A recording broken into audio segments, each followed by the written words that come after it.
Bonsoir chers amis, j'ai préparé un extrait sur le processus de réussite.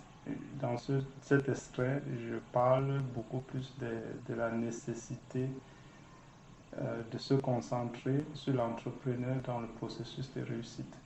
J'indique un peu les défaillances ou les erreurs d'appréciation que nous avons dans notre système de pensée qui devraient nous aider à améliorer notre élan vers le succès et aussi quelque part peut-être nous aider à mieux définir ce que nous entendons par succès. Parce que très souvent on compare à ce que les autres ont, mais on oublie que ce n'est pas notre définition à nous. Ce n'est pas exactement ce que nous on devrait définir comme notre succès. Donc j'espère que ce document peut être d'une utilité quelconque à un tiers et j'espère qu'avec tes commentaires et ta critique, je pourrais l'améliorer d'un cran, qu'il soit encore plus utile à un autre tiers. Merci déjà de prendre quelques minutes pour m'écouter. La reconnaissance de sa propre responsabilité dans les événements de sa vie est une forme de réflexion puissante vers la réussite. Dans cet ordre d'idées, j'ai conçu un mantra qui te permettra de faire cette réflexion et d'engager les actions nécessaires pour plus de succès dans ta vie. Je suis au centre de tout ce qui se passe dans ma vie. Je suis le responsable des réussites. Je suis le responsable des douleurs. Je suis le responsable des échecs. Je suis le seul qui crée ma réalité. Peu importe la contribution que les effets extérieurs peuvent avoir, je suis toujours celui qui décide de comment je veux ressentir une situation donnée. Que cette situation me procure de la joie ou de la douleur, tout cela est ma propre décision.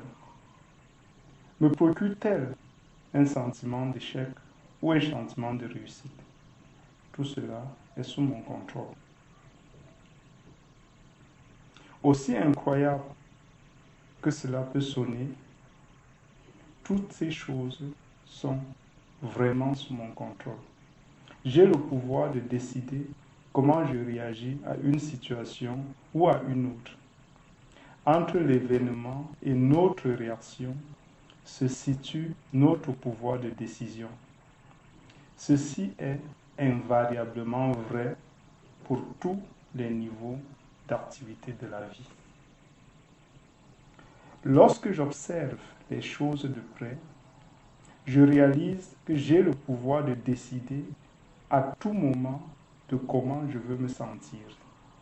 Et en même temps, je me demande comment je parviens à prendre des décisions qui me rendent triste, qui me donnent un sentiment d'échec et qui m'empêchent même, à la limite, d'atteindre les objectifs que je me suis moi-même fixés. Une observation minutieuse de moi-même me fait comprendre que la souffrance que je ressens ou qui s'éveille au fond de moi n'est jamais causée par des événements extérieurs à moi-même. Elles viennent toujours du manque de synchronité entre mon moi supérieur et mon moi inférieur. Le moi inférieur qui, lui, est à la poursuite des choses de la terre. Le moi inférieur est essentiellement sous le contrôle de mon ego qui vit dans la peur du manque et est en permanente alerte et prêt à toutes sortes de combats pour s'assurer qu'il ne manquera de rien demain. L'ego vit dans l'illusion du temps et il fait tout pour s'assurer que les acquis ne sont pas en danger. Il ne veut rien lâcher de ce qui a été amassé jusqu'alors. Que ce soit notre argent, notre prestige social, nos titres, notre partenaire, notre image sociale. Ainsi, il veut fixer le passé. En même temps, il vit dans la peur du futur, car il cherche à ce que demain prenne une forme qui lui plaise et se sent très menacé si les choses arrivaient différemment. Il se sent en danger si demain on n'avait plus le poste de prestige qu'on occupe aujourd'hui ou du changement que la crise pourra nous apporter. Cet ego nous maintient ainsi dans le monde inférieur et dans les luttes de préservation de ce pourquoi il juge nécessaire pour se valoriser. Cet attachement est une cause de grande souffrance et pour en échapper, il faut dominer l'ego. À la différence du moi inférieur, le moi supérieur vit dans la lumière de la sagesse. Il sait qu'il est éternel et ne se bat pas pour conserver quoi que ce soit. Il permet la libre circulation de l'énergie. C'est cette partie de nous qui sait qu'aimer c'est bien et que donner c'est bien, et même que le mal est bien pour que la vie soit. Il comprend la loi des cycles de la nature car il sait que pour que le jour arrive, il faut qu'il y ait eu la nuit. Pour que l'été arrive, il faut qu'il y ait eu le froid de l'hiver, l'obscurité de l'hiver. Et que pour connaître le bien, il faut des fois laisser passer le mal pour percevoir le bien dans le prochain cycle de son évolution. Ainsi, le rapprochement de son moi supérieur nous garde en harmonie et en conformité avec la nature, et dans cet état, toutes les forces cosmiques concourent pour notre équilibre et la souffrance disparaît, car toutes les résistances et frottements prennent également fin.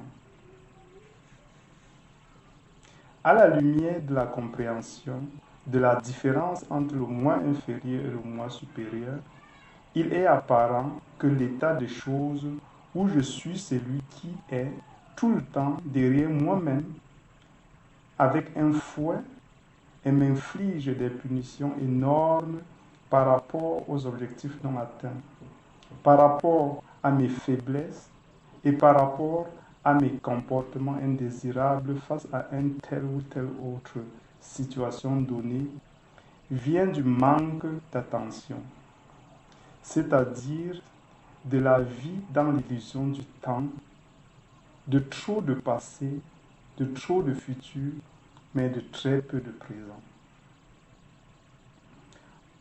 Ok, cette observation faite, je me demande bien si je sais qu'un comportement m'apportera des résultats indésirables. Pourquoi suis-je poussé quand même à le tenir? Pour par la suite être celui qui tient le fouet contre moi-même. Une situation assez curieuse. Prendre des décisions contre moi-même. Waouh! Je trouve que c'est déjà un très grand sens de maturité que de reconnaître ma propre responsabilité dans ce jeu malsain contre moi-même. Cette reconnaissance est indirectement la reconnaissance de la loi du karma ou encore la loi des causes et effets qui veut que nous récoltons les fruits de ce que nous avons sémé. Et il faut avoir la grandeur d'esprit de récolter ces fruits, qu'ils soient bons ou mauvais. Maintenant que cela est reconnu, comment faire pour rester en synchronité avec nos vœux les plus élevés? Eh bien, Le point de départ est d'abord de s'accepter comme on est. Ceci est la base de toute réussite. Il faut s'accepter, il faut accepter ce que l'on est. Apprendre à s'aimer vraiment, comme nous aime l'être suprême qui nous alimente chaque jour d'oxygène.